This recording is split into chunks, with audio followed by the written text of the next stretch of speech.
Halo semua, beberapa hari yang lalu saya dikirimin soal-soal yang katanya soal KSR ya, bidang fisika tahun 2024. Ya kita lihat aja nih, akan kita bahas pada video kali ini. Ini adalah soal yang pertama. Suatu bola dijatuhkan dari ketinggian 9,8 meter di atas tanah. Bola mengenai lantai dan dipantulkan kembali hingga mencapai ketinggian 5 meter. Lamanya bola bersentuhan dengan lantai adalah 20 milisecond. Berapakah percepatan bola rata-rata selama bersentuhan dengan lantai jika percepatan gravitasi besarnya adalah 10 meter per second kuadrat? Percepatan rata-rata ini yang ditanya ya. Percepatan rata-rata berarti itu adalah delta V per delta T. Di sini delta T-nya udah kita dapat ya. 20 milisecond berarti 0,02 second kalau mau kita jadikan second. Nah, sekarang kita akan mencari delta V-nya. Delta V ini berarti perubahan kecepatan ya. Perubahan kecepatan ketika bersentuhan dengan lantai. Berarti ini lantainya. Ini bolanya di awal, waktu sampai tanah atau sampai lantai, dia ke bawah ya kecepatannya ya. Jadi ini V awal, kita sebutnya V. Itu atau V1 gitu aja ya. V1 ini besarnya adalah, kita belum tahu, tapi yang jelas dia jatuh dari ketinggian 9,8 meter. Berarti kecepatannya adalah akar 2 kali G kali H. Atau kalau kita memasukkan, berarti 2 kali 10 kali 9,8. Ini ya. Kalau kita hitung sekalian deh. 98 kali 2, ini berarti 200 kurangi 4. 194 ya. 196. Akar 196. Oke, biarin ini dulu. Kemudian setelah memantul, dia punya suatu kecepatan kan, dimana kecepatan ini kita namakan V2 aja. Nah, V2-nya ini membuat si bola itu memantul sampai maksimal ketinggiannya adalah 5 meter. Berarti kecepatan pantulannya ini adalah akar 2GH juga, tapi kita pakai H yang 5 meter. 2 kali 10 kali 5. Jadinya akar 100. Ini ya. Kemudian delta V-nya gimana? Delta V-nya berarti adalah V2 dikurangi V1 kan gitu. V2-nya adalah akar 100 atau 10 dikurangi V1. V1-nya adalah akar 196. 196 itu berapa ya? 16 kah? Kita cek ya.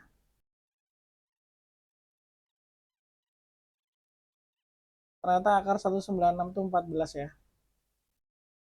V1-nya 14, tapi kan arahnya beda ya. Karena tadi yang V2 ini ke atas kita anggap positif, maka V1 arahnya ke bawah, kita kasih tanda negatif. 10 dikurangi minus 14, berarti kan 10 tambah 14 ya. 24 meter per second. Udah, kita masukkan aja sini. Ini jadinya percepatan rata-ratanya adalah delta V 24. Kemudian delta S-nya 0,02. Ini berarti adalah 2400 per 2, 1200 meter per second kuadrat. Oke, jawabannya adalah yang B. Ini meskipun ada warna semburat biru ini bukan jawaban yang benar ya. Ini adalah jawaban peserta yang milih jawaban C. Mungkin seperti itu. Nah, pokoknya soal nomor 1 ini berarti jawabannya adalah E ya. Kurang lebih seperti itu caranya. Kita lanjut ke soal berikutnya. Potensial vektor magnetik pada bidang XY diberikan oleh ini vektor ya. Ada di unit X sama unit Z, Y-nya nggak ada. Medan induksi magnetik B di titik asal koordinat 0,0,0, ini berarti nanti kalau ada X, Y sama Z-nya dimasukin 0 ya. Oke, hubungan antara vektor magnetik, potensial vektor magnetik dan induksi magnetik itu kayak gini. B itu sama dengan del cross potensial vektornya. Nah, del itu sendiri itu komponen ini ya, operator ya, turunan parsial terhadap X, terhadap Y, sama terhadap Z. Oke, baik. Nah, kayak gini. Sekarang tinggal kita cross-kan kan. Cross itu ya kita bikin tabel aja ya. Ini biasanya saya pakai tabel. Kita cross-kan ini komponen X, komponen Y, komponen Z, X lagi, Y lagi. Oke, komponen X-nya dari del adalah D per dx. D per dy, yang ini D per dz, atau bacanya do ya, ini turunan parsial. Nih, kayaknya seingat saya belajar turunan parsial itu di SMA saya nggak pernah belajar kayaknya. Ini di perkuliahan ini. Tapi nggak apa, kita coba aja. Untuk yang potensial vektor magnetiknya, komponen di X itu ada E pangkat Y kali cos X, yang di Y-nya 0, yang di Z-nya 1 plus sin kuadrat X, yang di X-nya adalah E pangkat Y cos X, di Y-nya ini 0. Kayak gini ya. Berarti ini nanti kita akan cari satu persatu ya. Nanti ada komponen X ditambah komponen Y tambah komponen Z, kan gini. Kita mulai dulu dari yang X.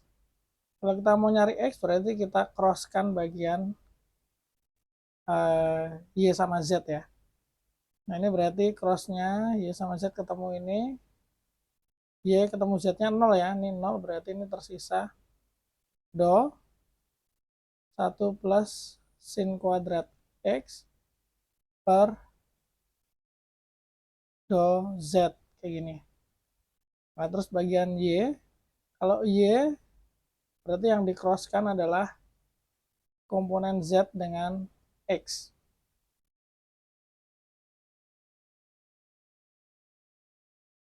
Berarti ini ada do E pangkat Y cos X per do Z tambah do 1 plus sin kuadrat X per do X. Ya, ini komponennya Z. Komponennya Y. Nah, terakhir untuk Z-nya, kalau Z yang mau dicari komponennya, maka yang kita crosskan adalah X sama Y. Kayak gitu. Berarti sini ya, tambah do 0 per do X 0, berarti 0 ya. Sisa ini aja, berarti do E pangkat Y cos X per do Y, ini komponen Z. Kayak gini. Nah, ini belum selesai nih. Kita harus menurunkan dulu. Dari yang X dulu, 1 plus sin kuadrat X diturunkan terhadap Z. Karena tidak ada komponen Z di sini, maka kalau diturunkan terhadap Z berarti nilainya 0. Atau kita pakai warna hitam aja ya. 0. Kalau yang ini E pangkat Y cos pangkat X turunkan terhadap Z, nggak ada juga ya. Nggak ada Z-nya, berarti ini 0. Yang ini, nah ini ada X-nya nih. Ini hasilnya adalah 2 sin X cos X. Dan kalau yang ini ada Y-nya, E pangkat Y turunkan terhadap Y ya E pangkat Y cos X. Berarti ini sama aja dengan E pangkat Y cos X. Kayak gitu. Jadi kalau kita tuliskan ulang, B ini itu sama dengan 2 sin X cos X komponen Y tambah E pangkat Y cos X komponen Z. Nah, di sini kan diminta nilai B pada koordinat 0,0,0. Ya, berarti X-nya dimasukkan 0. Ini kalau sin 0 berarti 0 ya. Cos 0, 1. 0 kali 1 ya 0. Berarti ini sama aja 0. Y ya 0 tetap. Yang ini cos 0 itu 1. E pangkat Y-nya 0. E pangkat 0, 1. Berarti ini 1 di komponen Z. Berarti ini habis ya yang di Y ya. Berarti B-nya ini sama aja 1 di komponen Z, arahnya arah sumbu Z. Nih, jadi jawabannya 1. Jawabannya D ya. Ini emang agak rumit ya secara matematis ya. Ini kalau teman-teman ketemu soal kayak gini, mending skip dulu. Nanti kalau ada waktu sisa baru dikerjain. Kita lanjut ke soal berikutnya. Sebuah partikel bergerak lurus dengan percepatan tetap. Berikut ini adalah persamaan posisi partikel di sumbu X sebagai fungsi waktu. Oke, kapan partikel tersebut berbalik arah? Berbalik arah itu kan berarti kan uh, awalnya kecepatannya tinggi, terus melambat, kecepatannya rendah, kecepatannya 0, terus naik lagi jadi rendah tapi beda arah, baru kecepatan tinggi beda arah gitu ya. Berarti transisi ketika berbalik arah itu adalah kecepatannya sama dengan 0. Nah, di sini diketahuinya adalah persamaan posisi. Kalau misalkan kita mau ubah ke persamaan kecepatan, itu kita bisa pakai turunan. V itu adalah dx per dt. Ini tinggal kita turunkan aja. T kuadrat turunkan jadi 2t, 5t, 5, 12, turunkan 0. Nah, berarti persamaan kecepatan sebagai fungsi waktu itu adalah 2t min 5. Pada kondisi apa dia berbelok atau berbalik arah? Berbalik arah itu kan V-nya 0. Masukin 0, 2t min 5 tetap. Berarti dari sini kita bisa dapat nilai T sama dengan 5 per 2 atau 2,5 sekon. Ya. Nah, berarti jawabannya 2,5 yang C. Ini. Kita ke soal berikutnya. Gelombang elektromagnetik memiliki medan listrik E dengan komponen-komponen sebagai berikut. Ada EX, EY, EZ. Dengan E0 merupakan suatu bilangan konstan. Berdasarkan komponen medan listrik tersebut, jenis polarisasi gelombang elektromagnetik yang terjadi adalah jenis polarisasi berarti bagaimana si vektor ini berosilasi ya sebagai fungsi omega T dan min Kx. Ini sebenarnya kalau teman-teman hafal syarat-syaratnya bisa juga, tapi kalau nggak hafal kita bikin itu aja ya, skema. Skemanya kayak gimana? Nah, sumbu X sama sumbu Y, sorry. Di sini sumbu X-nya 0 berarti Y sama Z. Ini anggap Y-nya, ini anggap Z-nya. Atau dibalik juga boleh ya, Z-nya yang di atas. Kayak gitu boleh juga. Nah, nanti kita akan coba-coba nilai omega T min Kx-nya. Misal omega T min Kx itu sama dengan 0. Maka, ini kita pakai warna lain aja. Pakai hijau dulu ya.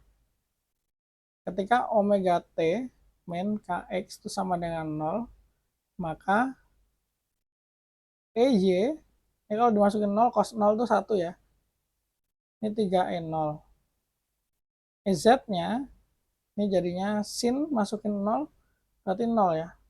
0, berarti EY, vektor E-nya, di sekitar sinilah ya. Ini anggap aja 3E0.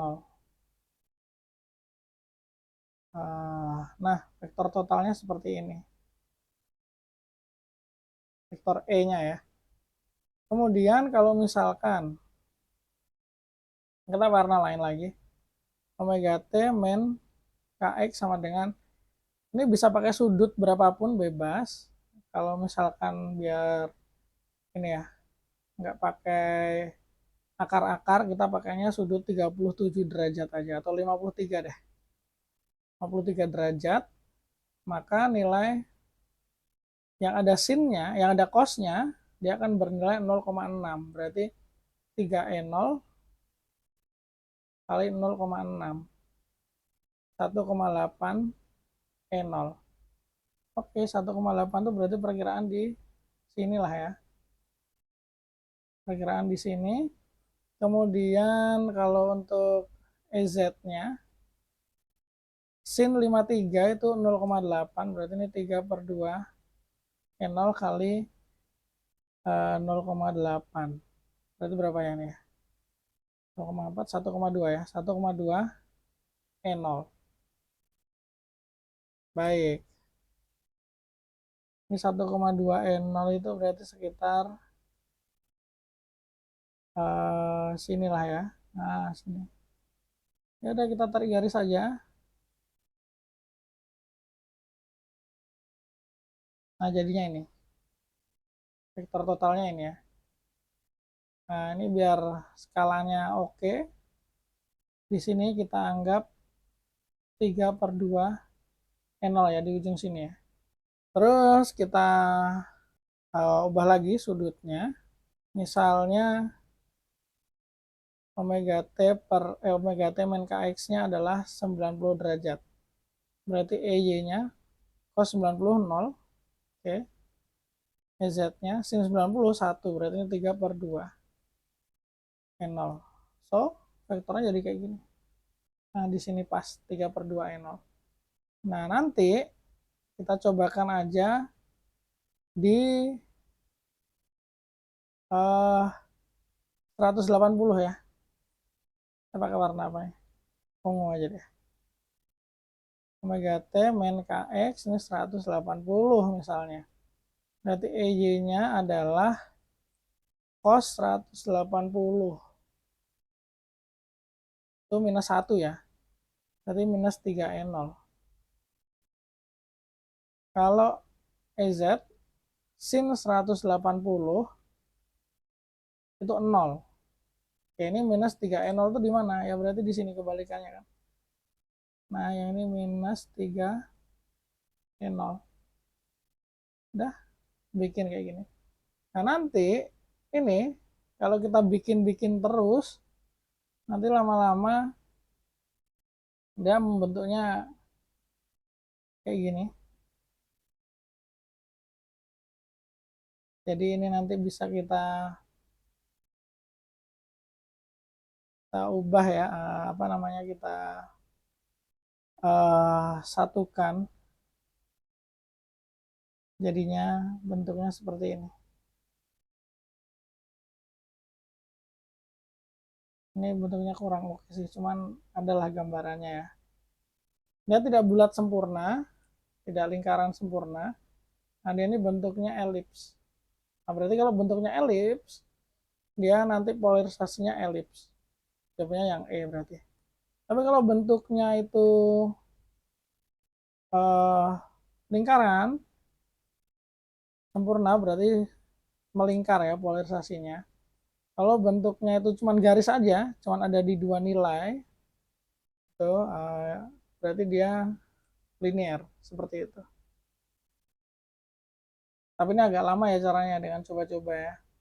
Kalau teman-teman sudah hafal ininya, syaratnya, oh kapan dia linear, kapan melingkar, kapan elips, cepat aja sih. Kita lanjut ya ke soal berikutnya. Dua buah sel baterai yang memiliki nilai GGL, gaya gerak listrik, sama dengan resistansi, sama dengan, oh sorry. Maksudnya dua buah sel baterai punya nilai GGL yang sama.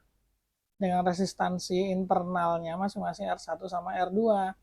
Dihubungkan secara seri ke hambatan eksternal R nilai R agar beda potensial pada sel baterai pertama bernilai 0 adalah, oke berarti ini yang lebih seperti ini gambarnya.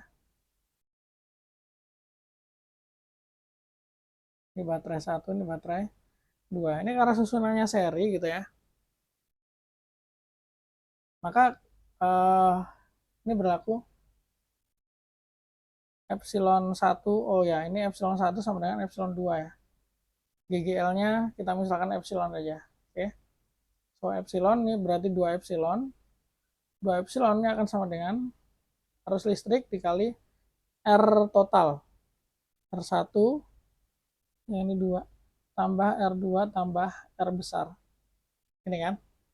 Berarti kalau kita nyatakan dalam I, ini jadinya 2 epsilon per R1 plus R2 plus R. Nah, di sini ditanya berapa nilai R besar agar beda potensial pada sel baterai pertama, berarti yang ini, itu bernilai 0. Oke, potensial sel di baterai pertama ini kan ada inputnya kan dari si epsilonnya, gaya gerak listriknya. Outputnya itu ada potensial atau energi yang terdisipasi, yang potensialnya setara dengan I dikali R yang ada di baterai 1. Jadinya kayak gini. V1 itu akan sama dengan epsilon dikurangi I kali R1. I-nya itu yang mana? Karena ini susunannya seri, maka I yang di sini di baterai 1 itu sama dengan I yang di rangkaian. Nah, beda potensial pada baterai pertama 0, berarti V1-nya kan 0, 0 dan epsilon minus I R1. I-nya adalah 2 epsilon per R1 plus R2 plus R kali R1 kan gini. Ya udah nih pindah ruas saja, jadinya 2 epsilon kali R1 per R1 tambah R2 tambah R besar sama dengan epsilon. Ini epsilonnya kita coret, jadinya 2R1 sama dengan R1 tambah R2 tambah R gini kan. Satunya pindah ruas. Oh ini yang dicari R besar ya. Oh ya sudah berarti 2R1 dikurangi R1 dikurangi R2 sama dengan R gitu kan. 2R1 dikurangi R1 berarti R1 saja. Ini jadi berarti R besar sama dengan R1 kurangi R2. Oke, ini benar ya jawabannya. Jawabannya yang D. Seperti itu. Kita lanjut ke soal berikutnya. Suatu bola dilepaskan tanpa kecepatan awal dari ketinggian H0 di atas suatu permukaan lantai. Bola ini kemudian terpantul hingga mencapai ketinggian H1 setelah pantulan pertama. Grafik di bawah ini menunjukkan hubungan antara H0 dan H1. Oke, jika massa bola adalah M dan bola dijatuhkan dari ketinggian H, serta melakukan 4 pantulan, maka energi kinetik bola sesaat sesudah tumbukan keempat dengan permukaan adalah, oke kalau dari sini kita bisa lihat ya bahwa H1 per H0 itu 60 per 120 atau setengah. Berarti nanti kedua per H1 itu juga akan setengah. H3 per H2 itu setengah juga. H4 per H3 itu setengah juga dan seterusnya. Nah, di sini ada bola masanya M dijatuhkan dari ketinggian H. Nah, oke, berarti kita bikin skema dulu ya. Nih, awalnya di sini ketinggian H, pantul pertama kali, terus habis itu dia jadinya di ketinggian H per 2 atau setengah H, mantul lagi, terus dia setengahnya lagi, berarti H per 4, mantul lagi, jadinya ketinggiannya H per 8. Berarti mantul 1, 2, 3. 3, terus yang ditanya di sini adalah energi kinetik bola sesaat sesudah tumbukan keempat. Oh, oke, berarti pas di sini ya. Bukan keempat. Berapa tuh energi kinetiknya? Berarti energi kinetik ketika di sini sama saja energi potensial ketika di atas ini kan. Ya udah berarti sama dengan uh, EP di titik A gitu aja. Ini berarti mg kali H per 8. mg H per 8. Berarti yang mana ya? H per 8 tuh berarti 0,5 pangkat 3. Oh ya. 0,5 pangkat 3 mgh. Berarti jawabannya adalah yang ini ya, yang B ya. Lanjut ke soal berikutnya. Grafik berikut ini menunjukkan kenaikan suhu dari 2 kg suatu zat yang mula-mula dalam wujud padat, kemudian dipanaskan dengan laju 3 kJ per menit. Oke. Dengan mengasumsikan bahwa tidak ada panas yang terbuang ke lingkungan, maka pernyataan berikut ini yang benar adalah baik. Sini ada grafik suhu versus waktu. Kita diminta untuk menentukan mana pernyataan yang benar jika tidak ada panas yang terbuang. Kita mulai dari yang A dulu. Kalor laten peleburan dari zat adalah 12.000 Joule per kilogram. Kalor laten itu berarti posisinya di sini ya. Ini dia ada 2 kilo. Masukin sini ya. Ini tinjau A. Q sama dengan M dikali kalor lebur. Q-nya itu adalah 3 kJ per menit. Nah ini dari sini ke sini 4 ke 8 berarti 4 menit ya. Berarti Q-nya adalah 3 kali 4. M-nya adalah 2. Ini L-nya kita cari. Berarti L-nya 6 ya. 6 kJ per kilogram. Salah ini berarti ini 12.000 Joule. Harusnya 6.000 Joule aja. Setelah pemanasan selama 4 menit, zat berada dalam wujud cair sepenuhnya. Ini kan padat di sini naik suhunya. Setelah 4 menit, dia baru meleleh, baru mulai meleleh. Berarti belum semuanya ya. Ini cair sepenuhnya salah berarti. Setelah pemanasan 8 menit, zat berada dalam wujud gas sepenuhnya. Ini kan awalnya, awalnya kan padat. Berarti ini mencair dulu ya, ini mencair. Berarti harusnya cair sepenuhnya, ini salah nih, gas sepenuhnya. Kalor laten peleburan adalah 6.000 Joule per kilogram, sudah kita hitung. Ternyata D benar, 6.000 Joule per kilogram. Oke deh. Lanjut ya. Soal berikutnya, suatu gas ideal memiliki kerapatan 1,2 mg per cm kubik dengan laju perambatan bunyi pada saat itu adalah 350 meter per second. Jika tekanan gas itu adalah 1 kali 10⁵ Pascal, derajat kebebasan molekul gas tersebut adalah, oke, derajat kebebasan ya. Kita bahas sekilas derajat kebebasan tuh yang di sini teman-teman. Misalnya monoatomik gas monoatomik itu kan U-nya adalah, atau jangan U deh, U boleh energi dalamnya itu adalah 3 per 2 kT. Nah 3 ini adalah derajat kebebasannya. Kalau misalnya diatomik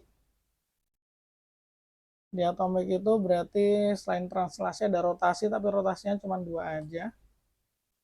5 per 2 kT berarti derajat kebebasannya adalah 5. Atau misalnya poliatomik, 3 dimensi berarti dia ya, berarti 6 per 2 kT. Nah 6 nya ini adalah derajat kebebasan. Jadi kita diminta mencari derajat kebebasan ya dari sini. Nah terus yang diketahui kan ini apa nih maksudnya ya kan. Oke baik, kita tinjau satu persatu ya. kita tinjau dari kecepatan rambat bunyi aja. Ini V itu akan sama dengan gamma RT per M. M ini massa molekul ya, atau MR lah kalau teman-teman mau MR juga boleh. Nah, gamma ini adalah CP per CV. Nah, CV itu, atau ini ya, CP itu adalah CV tambah R. CV itu apa? Kalau bentuk U, ini ya, itu selain KT bisa ditulis dalam bentuk RT ya. RT kalau per mol, kalau ini kan per partikel nih. Jadi 3 per 2 RT, 5 per 2 RT, 6 per 2 RT. Nah, kalau secara umum berarti F per 2 RT. Gini, F per 2 RT. Berarti si CV itu yang ini. Ini sama aja CV ya. So, ini bisa kita ubah jadinya F per 2 R tambah R per F per 2 R. Ini jadinya, kalau disederhanakan R-nya nanti kecoret, jadi kali 2 per 2. Oh ya, jadinya gini. F plus 2 per F. Nah, ini adalah gamanya. So, tujuan akhir kita sebenarnya adalah mencari berapa nih gamanya gitu ya. Cuman dari sini kita berangkatnya dari kecepatan rambat bunyi. Nah, cuman di sini kan diketahuinya adalah kerapatan. Kerapatan itu rho, tekanan itu P. Nah, ini nih. Gimana ini ya? Kita pakai ini aja deh. Kota atik persamaan gas ideal ya. Kota atik persamaan gas ideal berarti rho itu kan massa dibagi volume. Oke, massa itu kan adalah mol dikali mr. Ini ya. Kemudian N per V, kalau dari gas ideal itu kan berarti PV sama dengan nRT. Berarti kalau N per V ini adalah P per RT gini. Berarti P MR per RT gini kan. Oke. Berarti mulai ketemu nih. Ini kalau kita susun ulang jadinya RT per MR itu sama aja dengan tekanan dibagi kerapatan. Nah, ini RT per MR kan rumusnya kan. Jadi kita masukin aja. Ini jadinya gamma, RT per MR-nya jadi P dibagi rho.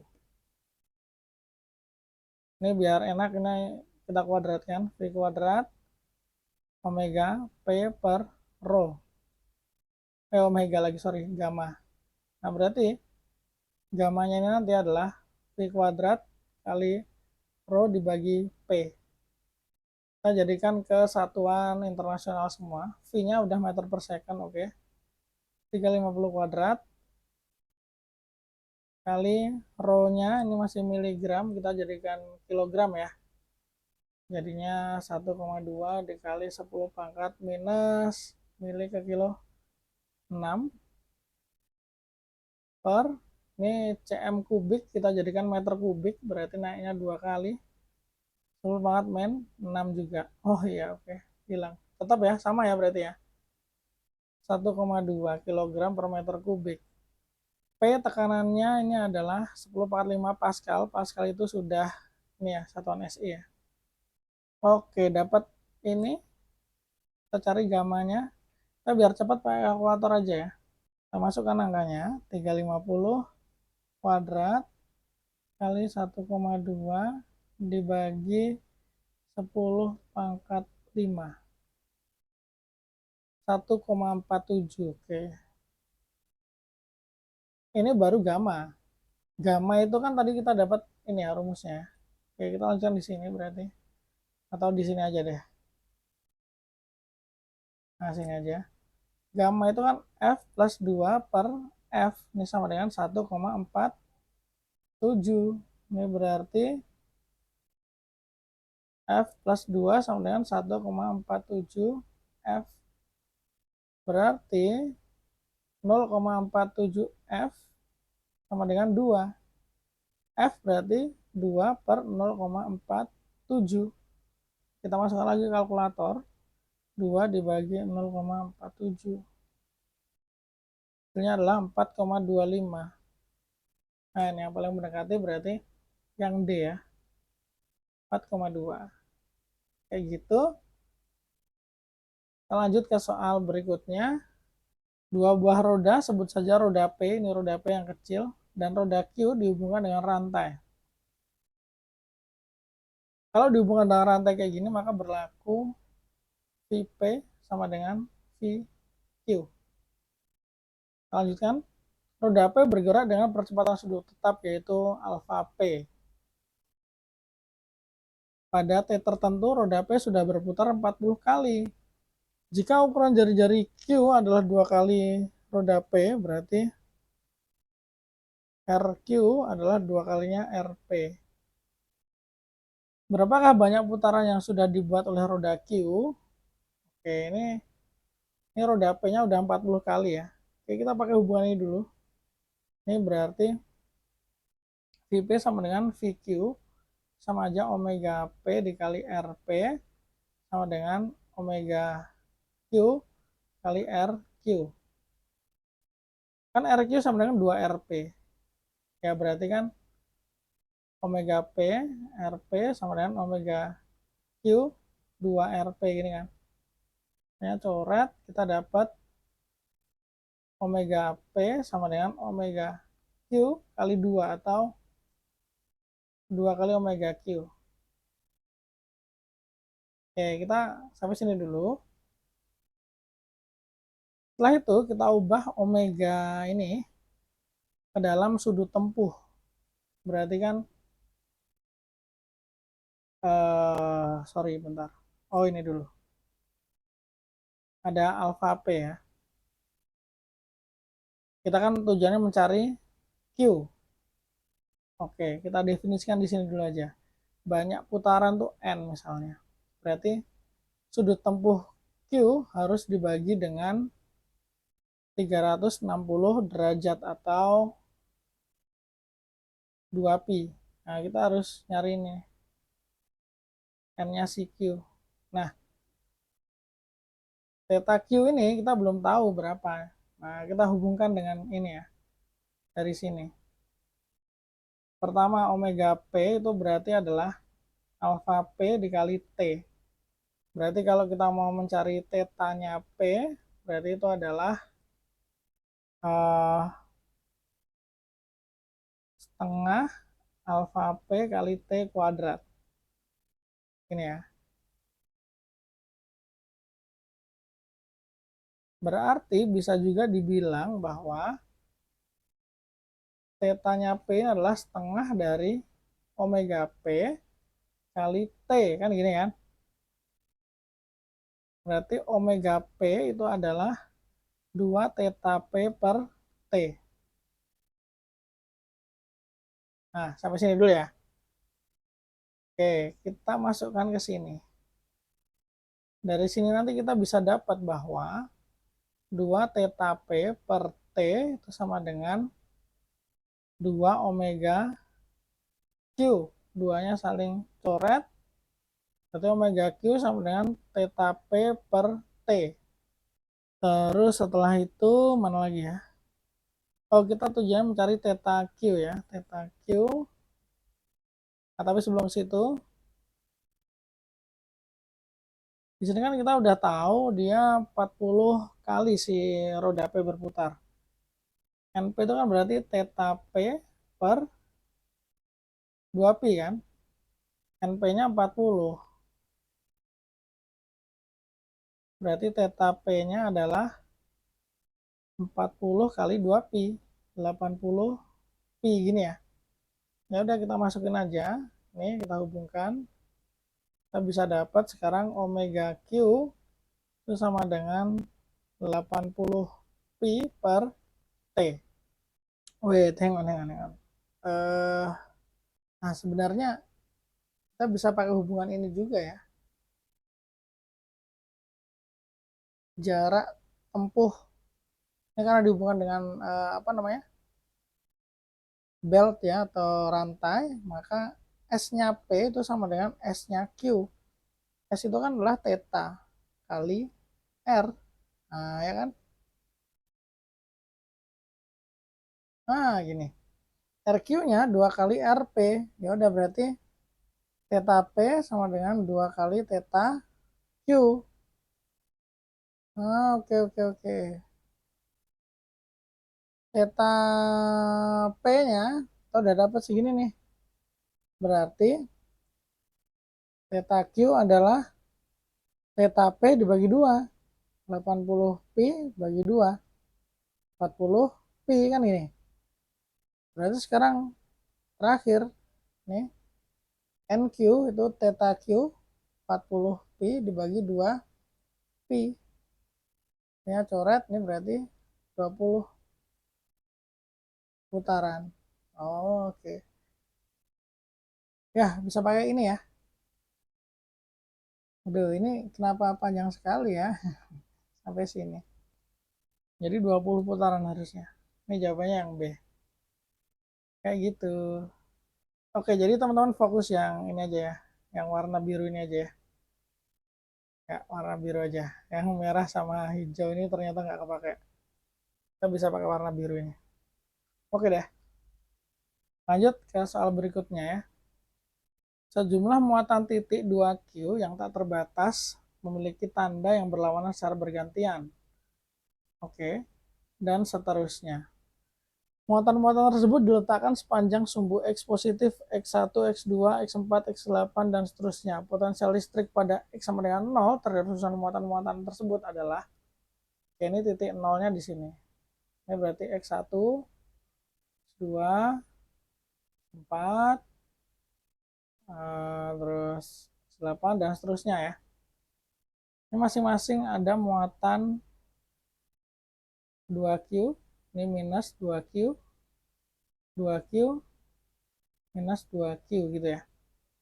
Nah, sekarang kita akan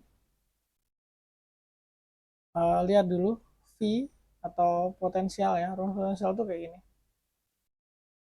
1/4 pi epsilon 0 dikali sumber muatan Q per R. R ini jarak dari titik uji. Titik ujinya itu sekarang ada di X sama dengan 0.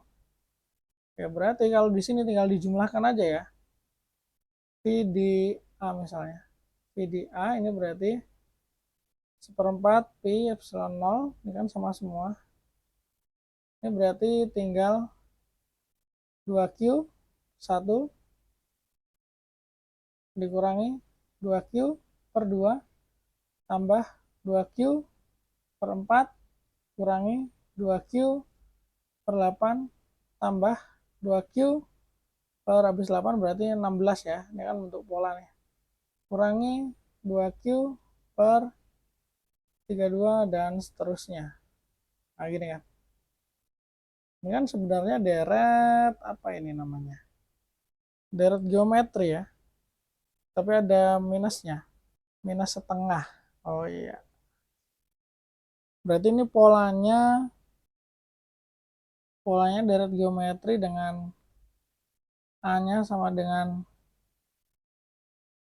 2Q, R-nya sama dengan minus setengah. Ya bener ya. Minus setengah lagi. Oh ya benar. Seperti ini. Berarti kalau kita mau jumlahkan, itu kan berarti ada A. Rumus jumlah deret geometri gimana ya? Oke, bentar ya. Aku turunkan dulu. Gak hafal, sorry.